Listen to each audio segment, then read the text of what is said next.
본문 말씀은 마태복음 3장 11절부터 17절까지입니다. 마태복음 3장 11절부터 17절까지입니다. 제가 읽어드리겠습니다. 나는 너희로 회개하게 하기 위하여 물로 침례를 베풀거니와 내 뒤에 오시는 이는 나보다 능력이 많으시니 나는 그의 친에 들기도 감당하지 못하겠노라. 그는 성령과 불로 너희에게 침례를 베푸실 것이요 손에 키를 들고 자기의 타작마당을 정하게 하사 알곡은 모아 곡간에 들이고 죽정이는 꺼지지 않는 불에 태우시리라. 이때 예수께서 갈릴리로부터 요단강에 이르러 요한에게 침례를 받으려 하시니 요한이 말려 이르되 내가 당신에게서 침례를 받아야 할 터인데 당신이 내게로 오시나이까. 예수께서 대답하여 이르시되 이제 허락하라. 우리가 이와 같이 하여 모든 의를 이루는 것이 합당하니라 하시니 이에 요한이 허락하는지라. 예수께서 침례를 받으시고 곧 물에서 올라오실새 하늘이 열리고 하나님의 성령이 비둘기같이 내려 자기 위에 임하심을 보시더니 하늘로부터 소리가 있어 말씀하시되 이는 내 사랑하는 아들이요 내 기뻐하는 자라 하시니라. 아멘. 오늘 본문 말씀으로 목사님 나오셔서 말씀 전해주시겠습니다. 오늘은 읽은 말씀으로 성령이 임하심을 보시더니 이러한 제목으로 함께 은혜를 나누겠습니다. 오늘 마태복음 3장 11절로 17절을 읽었습니다마는 전체적으로 보려면 원래 마태복음 3장 1절부터 시작을 하면 좋은데 다 읽을 수가 없어서 중간만 잘라서 읽었습니다. 본문은 원래 마태복음 3장 1절로 12절에서 세례 요한, 침례 요한이라고도 합니다. 예수님보다 6개월 먼저 이 세상에 태어난 우리가 지금 읽은 성경에는 세례 요한이라고 나오는데 이제 우리 강도사님이 침례라고 읽었는데 원래는 침례가 맞습니다. 그래서 침례 요한의 사역을 소개하는 것으로 여기 말씀을 시작하고 있는데 이 침례 요한, 즉 세례 요한의 출생에 대해서는 누가복음 1장에 자세히 소개를 하고 있습니다. 이 세례 요한의 아버지는 제사장입니다. 그때 당시 제사장이었고 그 아버지의 이름은 사가랴입니다. 누가복음 1장에 자세히 나와 있어요. 그의 아버지 이름은 사가랴고 엄마 이름은 엘리사벳입니다. 엘리사벳. 그런데 그들 사이에는 나이가 많아서 늙었는데 자녀가 없었습니다. 그래서 하나님 앞에 항상 기도 제목이 자녀를 주시옵소서 하고 기도를 했는데 하나님께서 그 기도를 들으시고 늙을 때까지 자녀가 없었었는데 하나님이 그분들의 기도를 듣고서 그 가정에 아이가 태어나게 했는데 이 아이가 바로 예수님보다 6개월 이 세상에 먼저 태어난 세례 요한이라고 하는 사람입니다. 이 세례 요한은 특별한 사람입니다. 바로 그 구약 성경 이사야 40장 3절 말씀에 보면은 이사야가 예언을 해놨습니다. 바로 이사야라고 하는 선지자는 우리가 여러 번 들었지요.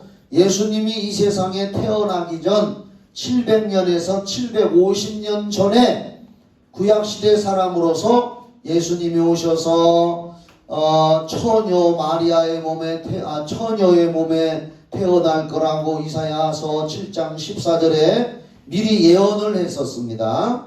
어떻게 그렇게 그가 잘 아느냐?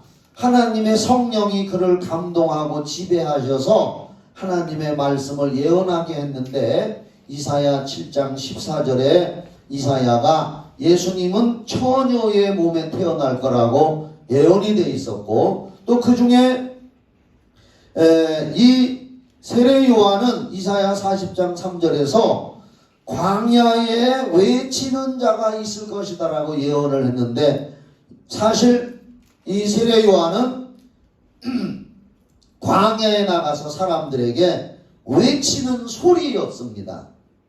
외치는 말씀이 아니라 외치는 소리. 무슨 소리를 외쳤느냐? 내 뒤에 한 분이 오실 것이다. 내가 6개월 앞선 것은 60만 앞선 것이지 내 뒤에 6개월 후에 오시는 분은 실제로 나보다 먼저 앞선 분이시다. 그 말은 하나님의 아들은 영원부터 계신 분인데 그분이 오셔서 이제 하나님의 아들이 오셔서 오늘 성경에 보면은 이 세례 요한이 외치기를 예수님이 구세주로 이제 내 뒤에 오실 것인데 여러 백성들아 이 독사의 자식들아 죄 있는 자들을 향해서 막 그렇게 얘기했습니다. 심지어 독사의 자식이라고 막 외치면서 회개하고 예수님 맞을 준비를 하라. 그분을 맞이해야 구원받는다 그랬겠죠. 그러면서 소리치니까 사람들이 요단강에 와서 이 세례 요한에게 물 세례를 받았습니다.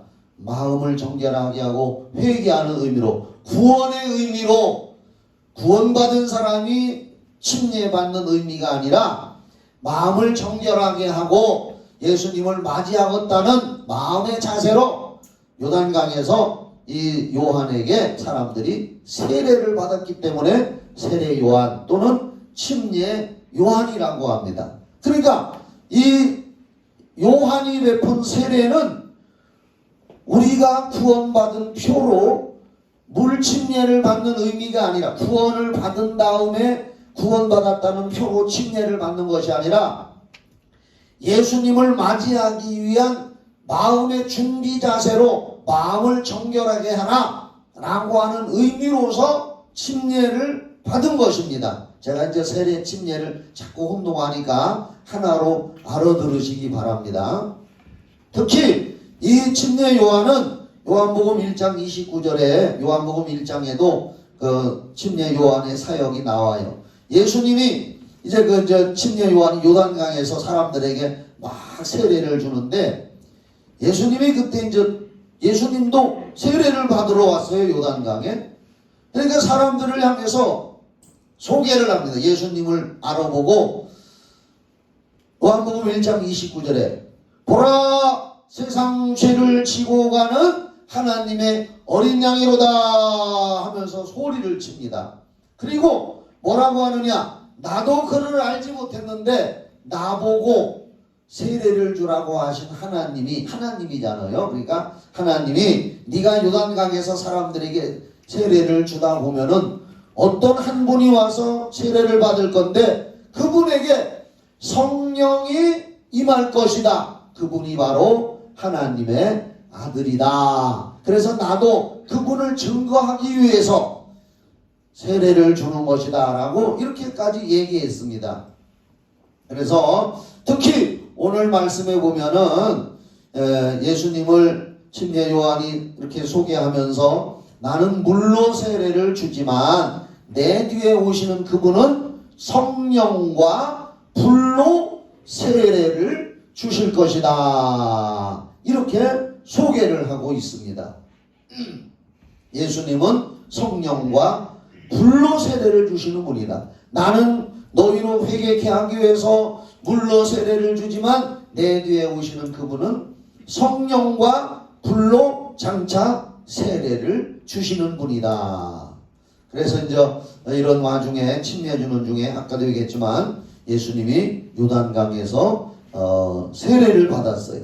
한번 16절 17절을 다 같이 한번 봅시다. 마태복음 3장 16절 17절 거기 보면 이렇게 써 있어요. 예수께서 세례를 받으시고 곧 물에서 올라오실새 하늘이 열리고 하나님의 성령이 비둘기같이 내려 자기 위에 임하심을 보시더니 오늘 설교 제목이 성령이 임하심을 보시더니 바로 여기서 이제 설교 제목을 땄어요. 제가 세례 요한에게 물에서 침례받고 올라오는데 하늘이 활짝 열려 환상으로 보였겠지요. 육의 눈으로는 볼 수 없는 일이고 하늘이 영적으로 활짝 열리면서 하늘에서 성령이 내려서 비둘기 형상처럼 내려서 예수님 위에 이렇게 임하셨다 그랬습니다. 그리고 17절에 또 하늘로부터 소리가 있었어요. 음성이 들렸어요. 말씀하시되 이는 내 사랑하는 아들이요 내 기뻐하는 자라 하시니라.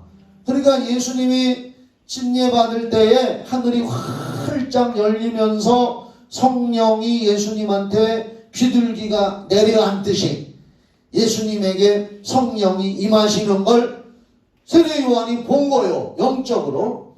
그리고 음성도 들리기를 이는 내 사랑하는 아들이요 내 기뻐하는 자라 하는 그런 소리가 들렸다 하고 여기 기록이 되어 있습니다.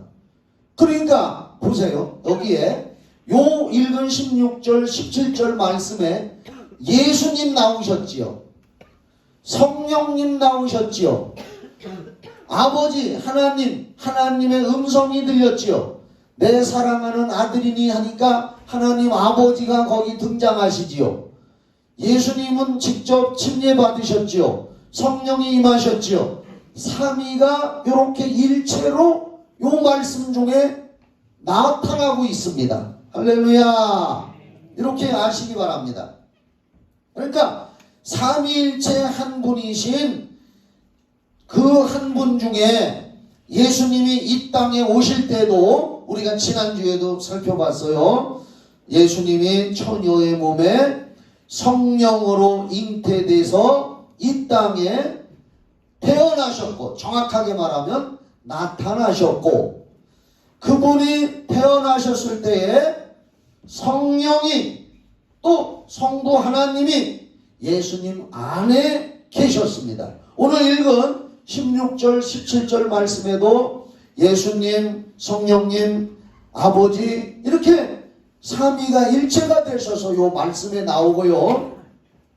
예수님은 또한 성령으로 잉태돼서 태어나셨고, 그러니까 하나님의 아들로 이 땅에 태어나셨을 때에 성령으로 잉태됐다고 말씀했고요. 지난 시간에 성령은 창조의 영이라는 말씀을 나눴어요. 성령으로 잉태되신 하나님.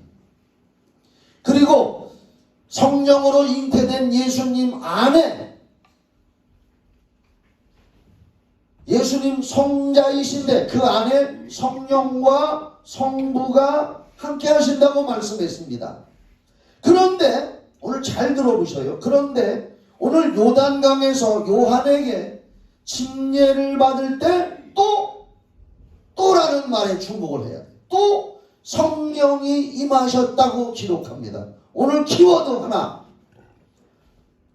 자, 성령으로 잉태되시고 예수님 안에 이미 성령과 성부가 계신데 또 위로부터 성령이 예수님께 임했다. 또 성령이 임했다는 겁니다. 다시 말씀드립니다. 잘 들으시기 바랍니다. 아멘 좀 해줘요. 마스크 써서 힘들지만 성령이 이미 그분 안에 계시지만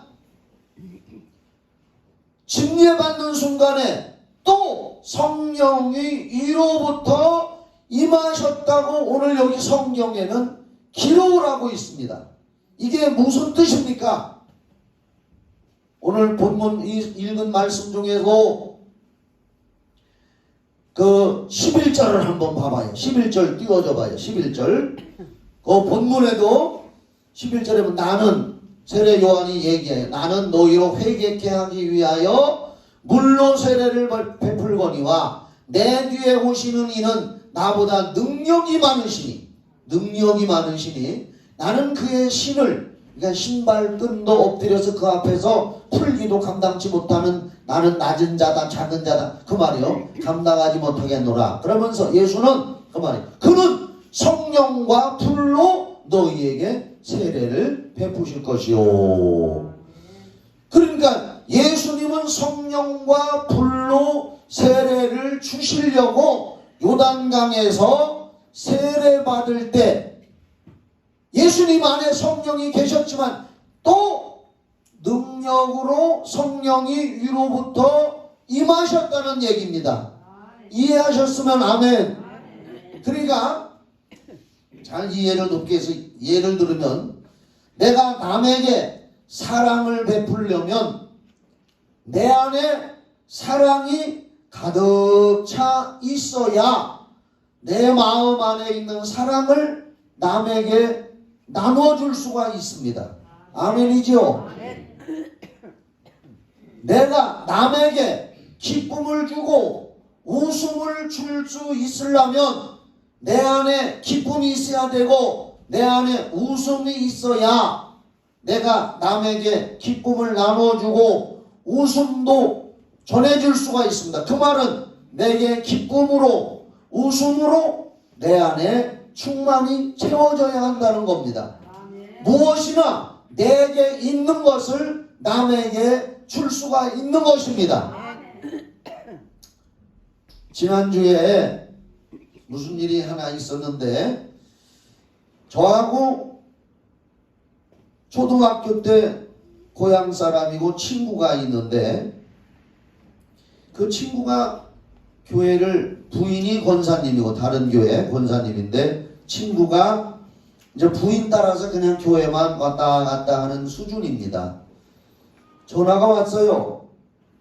아, 친구 오랜만이네. 코로나 시대에 어떻게 잘 지내느냐 먼저 의뢰 인사치레 이렇게 하잖아요. 그러면서 우리 집사람이 좀 안 좋아서 김 목사님한테 친구래도 이제 김 목사님한테 기도 좀 한번 받으러 가야겠다고. 근데 내가 이제 평소에 나는 같은 교원이니까 개헌하 가면 안 믿는 친구들에게도 자꾸 복음을 뿌려놔요. 그랬더니 그 친구한테 와요. 왜 그래? 무슨 일이요? 하고 물었더니 우물쭈물하면서 역류성 식도염도 있다 그러고 위염도 있다고 그러는데 충대병원, 한국병원, 효성병원 다 가서 진찰을 다 했는데도 병명이 없고 지금 한 달째 식사를 턱 못해서 기운이 없고 그래서 내가 생각이 나서 한번 기도 좀 받으러 와야겠다. 그래서 지난주에 이제 오라 그래서 제가 이제 저쪽 우리 드림관에서 이제 먼저 오면 제가 이제 냅다 그냥 한수만 해주는 게 아니라 우리 교인들은 말씀에 훈련이 돼 있잖아요. 할렐루야. 기본이 돼 있잖아. 그래서 오신 분한테 이제 이렇게 종이를 하나 갖다 놓고 이름 물어보고 나이 물어보고 증세 물어보고 병원은 어디 갔느냐 물어보고 했더니 밤만 들어가면 몸이 떨리고 기운이 빠지고 구역질이 나고 어지럽고 정신을 못 차린다는 거예요. 그런데 병명이 안 나온다는 거예요. 그래서 제가 그러면 우리 교인들 같으면 내가 그냥 탁 안수만 하고 안수해서 바로 귀신을 탁 쫓아줍니다. 근데 그분들은 그냥 그렇게 해주면 성경을 잘 모르기 때문에 뒤에서 오해를 할 수가 있어요. 그래서 성경을 몇 군데 찾아서 마태복음 8장 16절 한번 띄워줘봐. 마태복음 8장 16절 이런 기회에 여러분들도 알아두셔요. 마태복음 8장 16절에 저물매 저녁 때 사람들이 뭐 들린 자? 그분한테 내가 이제 남편 내 친구하고 그분이 이렇게 와 있는데 내가 성경을 찾아서 가르쳐줘요. 저물매 사람들이 귀신 들린 자를 많이 데리고 예수께 오거늘 예수께서 말씀으로 귀신을 쫓아내시고 병든 자를 다 고치시니 그 말씀을 찾아주고 자 귀신 들린 자가 왔는데 예수님이 말로 성령이 임하는 말이요 말로 귀신 쫓으니까 병이 다 나았다. 그리고 요 말씀하고 똑같은 사건인데 누가 또 찾아. 누가복음 4장 40절로 41절. 내가 이걸 요대로 했어요. 누가복음 4장 41절. 아까 마태복음은 저물매라고 나오는데 우리 복음서에는 똑같은 사건이 중복된 게 많잖아요. 여기는 이제 누가복음 4장 40절부터 아까는 저물매, 여기는 해질 무렵에, 저물매나 해질 무렵이나 해질 무렵에 사람들이 온갖 병자들을, 마태복음에는 귀신 들린 자라고 했는데 여기는 병자들을 데리고 나오매 예수께서 일일이 그의 손을 얹으사 고치시니 여러 사람들에게서 귀신들이 나갔다. 똑같은 사건인데 마태는 영적으로 먼저 보고 귀신으로 보고 말씀으로 쫓으니까 병이 나았다. 이렇게 육신이 치유된 거 얘기하고, 똑같은 사건인데 누가복음은 누가는 의사거든. 바울과 함께 전도팀으로 따라다녔던 바울의 주치의였어요. 말하자면 누가는 성령으로 사도행전을 기록한 사람이지만 의사의 소견으로 먼저 육으로 봤어요. 병든 사람이 오니까 예수님이 안수하니 귀신이 나가면서 나았다. 이 말씀을 또 찾아주고, 그랬더니 잘 듣고 있어요. 그 다음에 한 군데 더 찾았어요. 누가복음 13장 10절부터 찾아줘. 우리 교인들 중에서도 다시 반복 복습 좀 하게.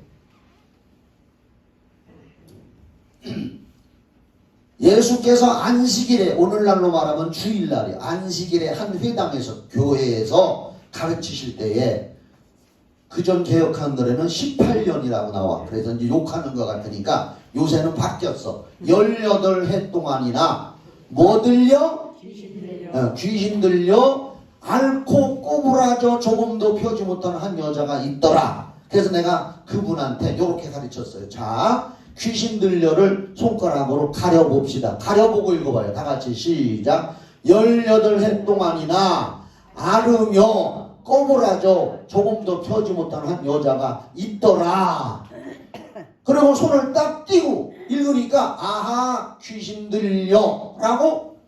병원에서는 현미경이나 MRI로 귀신은 영적 존재라 찍을 수도 없고 보여지도 않는데 성경은 영적으로 가르쳐주고 있는데 귀신 들려. 그런데 세상은 몰라. 그걸 딱 가리고 읽으면 그냥 18해 동안이나 앓고 허리가 꼬부라져 조금도 펴지 못하는 여자가 있더라. 그런데 손을 딱 띄면 귀신 들려. 아하, 귀신이 원인이구나.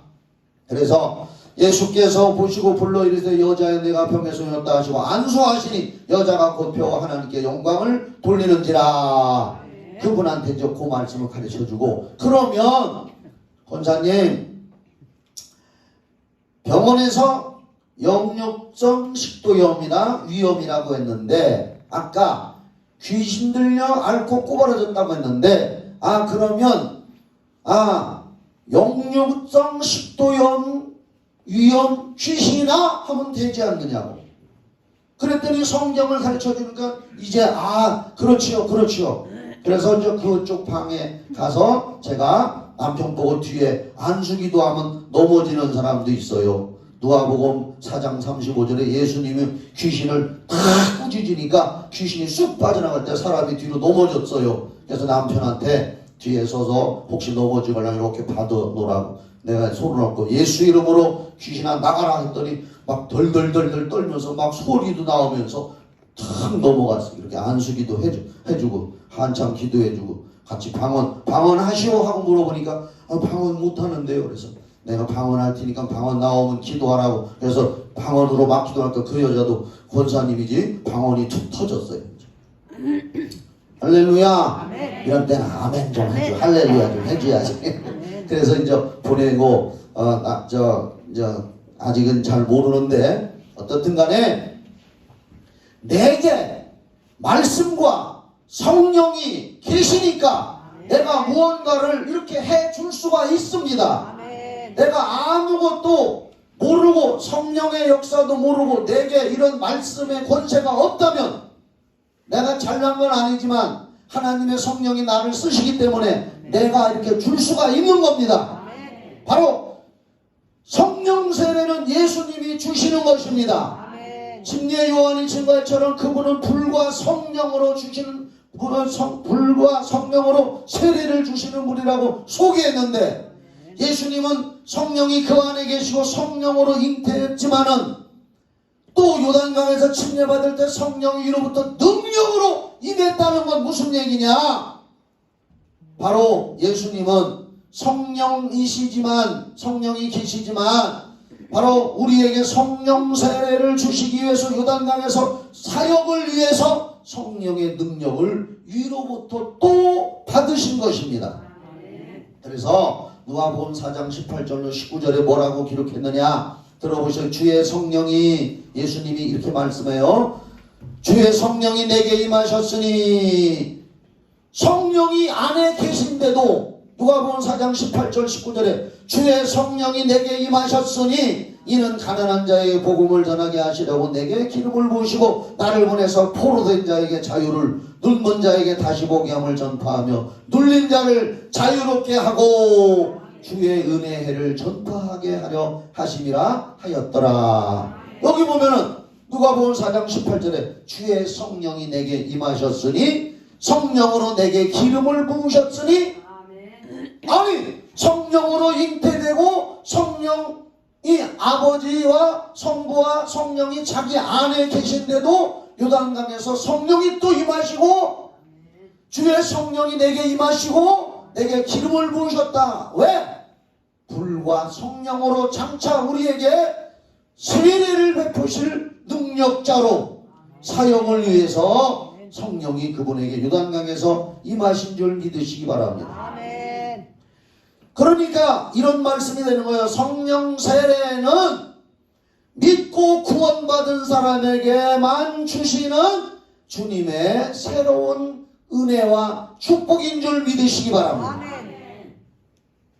여러분 안에 예수 믿고 구원받은 사람이면 성령이 안에 이미 계시지만, 예수님도 성령이 이미 그 안에 계시지만 요단강에서 성령이 위로부터 또 임하시고 누가복음 4장 18절에 주의 성령이 내게 임하시고 내게 기름을 부으셨다.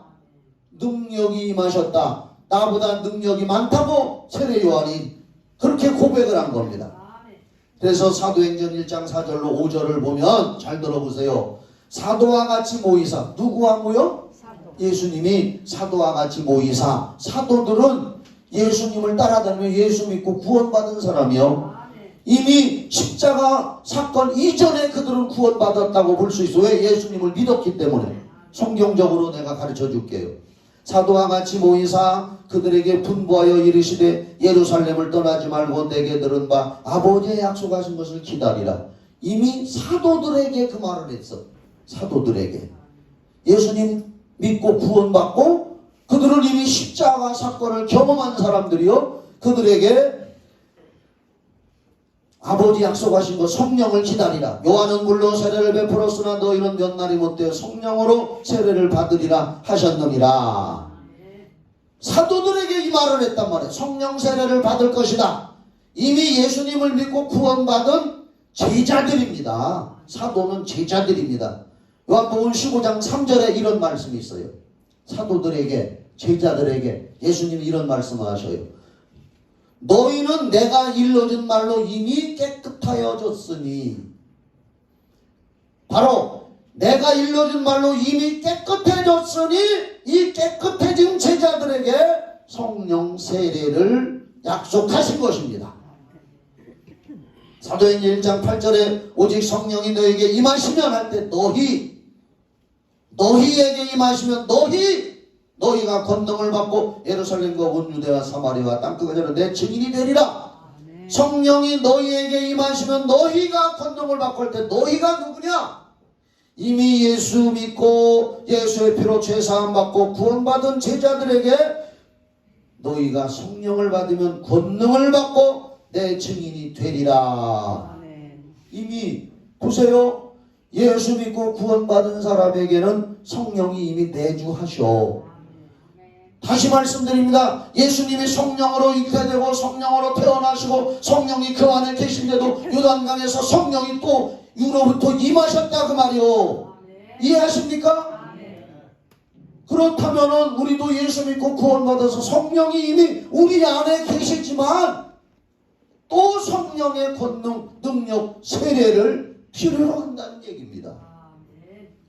성령 세례를 받아야 알곡 성로가 되는 줄 믿습니다. 12절에 마태복음 3장 12절 그냥 들으세요. 손에 키를 들고 자기의 타작마당을 정하게 하사. 왜냐? 불과 성령으로 세례를 베풀 건데 손에 키를 들고 자기의 타작마당을 정하게 하사 알곡은 모아 곡간에 들이고 쭉정이를 꺼지지 않는 불에 태우시리라. 성령 세례는 바로 알곡이냐 쭉정이냐를 가른다 그 말이요. 이 말은 오해로 들지 마시기 바랍니다. 이 말은 구원을 받은 것으로만은 환난과 재난과 마귀의 유혹을 이길 수가 없다는 얘기입니다. 강력한 성령의 능력을 받아야 환난과 코로나와 같은 전염병도 이기고 믿음의 능력자가 되는 것이고 그래야 알곡이 되는 것입니다. 왜냐? 베드로와 사도들도 오순절날 성령 받기 이전하고 오순절날 성령 받은 이후가 확 달랐습니다.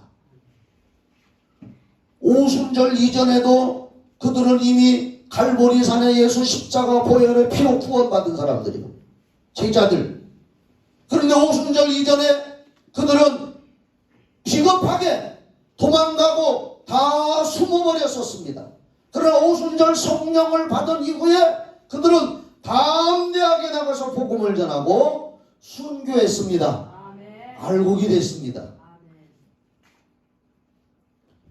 성령과 불 할 때 성령과 불이라는 의미는 여러 가지 신학적인 해석이 있습니다만은 성령을 받은 사람에게는 불같은 능력이 임하는 것이고 성령 받지 못한 자에게는 성령은 심판의 불이 돼서 쭉정이를 갈라내는 불이 될 수도 있습니다. 그래서 성령은 주님의 보혈을 마신 자들에게만 임하는 줄 믿으시기 바랍니다. 오늘 성령 세례 받으라, 성령의 능력을 받으라, 기름 부음을 받으라 하는 얘기는 불신자를 향해서 하는 얘기가 아니올시다. 불신자들을 향하여서 한 말을 하나, 예수 믿고 구원받아라. 그러나 이미 예수 믿고 구원받은 자들을 향하여 위로부터 성령의 능력, 성령의 세례와 권능과 능력을 받으라고 성경은 말씀하고 있는 줄 믿으시기 바랍니다.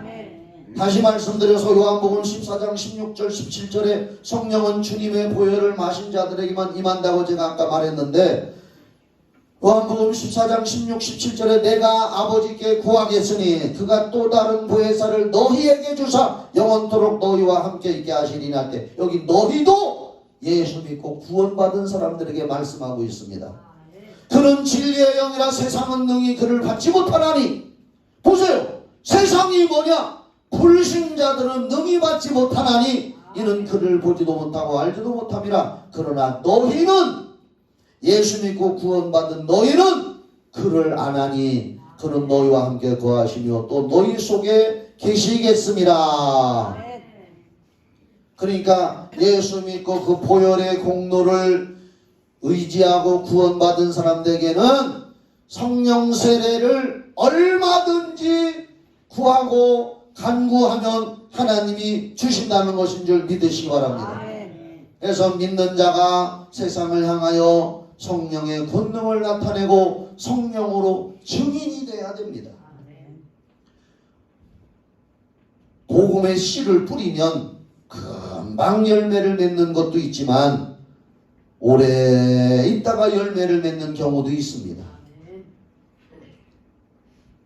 고구마 싹을 시골에서 보면 모판에다가 고구마를 심어놓으면 싹이 올라오면 그걸 잘라다가 밭에다가 고랑을 파고 쭉 꽂아놓습니다. 심어요. 그리고 물도 줍니다. 나는 배고팠어요 그때 어려서. 그래서 우리 뒷밭에 엄마 아버지가 고구마 싹 쭉 심어놓으면 내가 며칠 있다가 가서 이렇게 뽑아봤어. 아무것도 없더라고.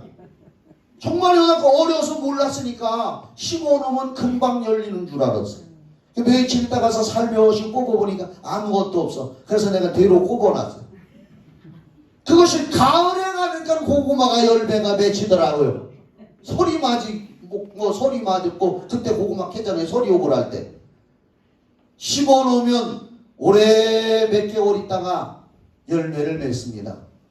저도 가는 데마다 안 믿는 친구들에게 복음을 뿌려놓고 SNS나 카톡이나 이런 걸 통해서 때로 이렇게 해놓으면은 때가 되면 보세요. 이번에도 그 친구가 부인은 권사래도 그냥 교회에 그냥 왔다 갔다 하는 거예요. 아무것도 모르고 그냥 따라다니는 거예요. 구원의 확신도 없어요.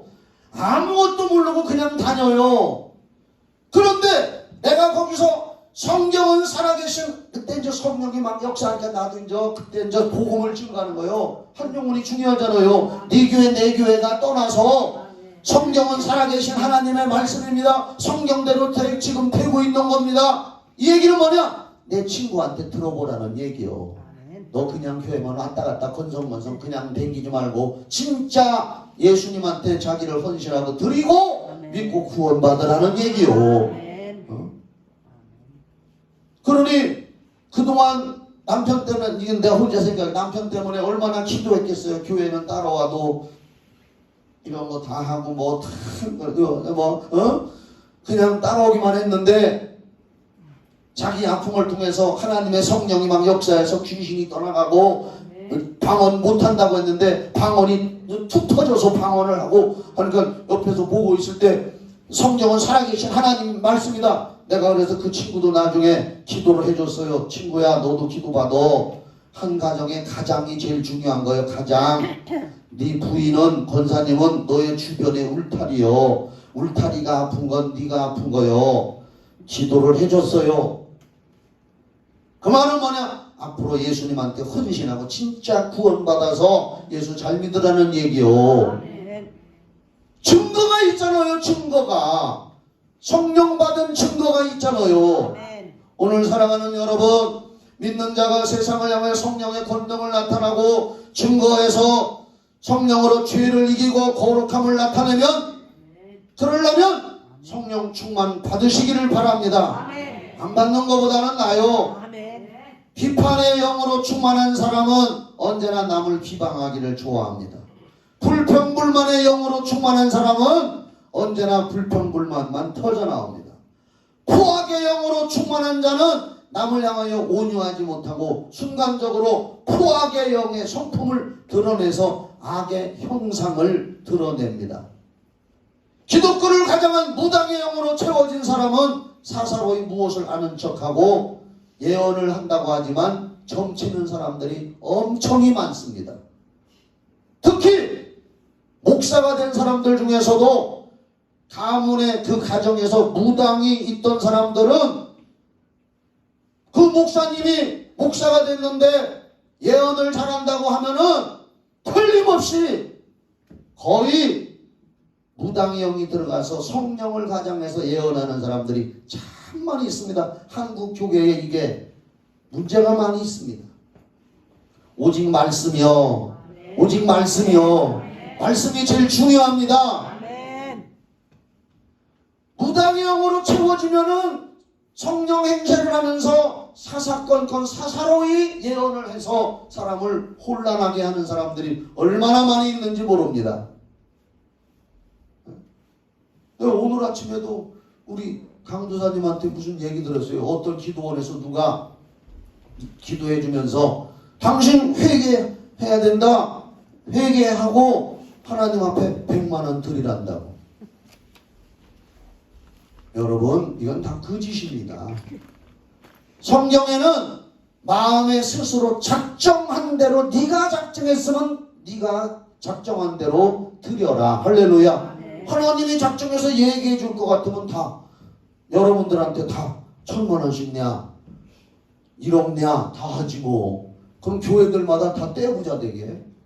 하나님은 그런 분이 아닙니다. 성령은 그런 분이 아닙니다. 사랑하는 여러분, 감사의 영인 성령으로 충만히 채워지시기 바랍니다. 충성의 영인 성령으로 충만하시기 바랍니다. 이해하고 관영하는 영인 성령으로 채우시기 바랍니다. 치유하고 변화시키는 영인 성령으로 채우시기 바랍니다. 이 성령이 임할 때 여러분도 체험을 갖게 되고 여러분 주변에 영향력을 끼치는 사람이 될 수가 있습니다. 아멘. 기도합니다.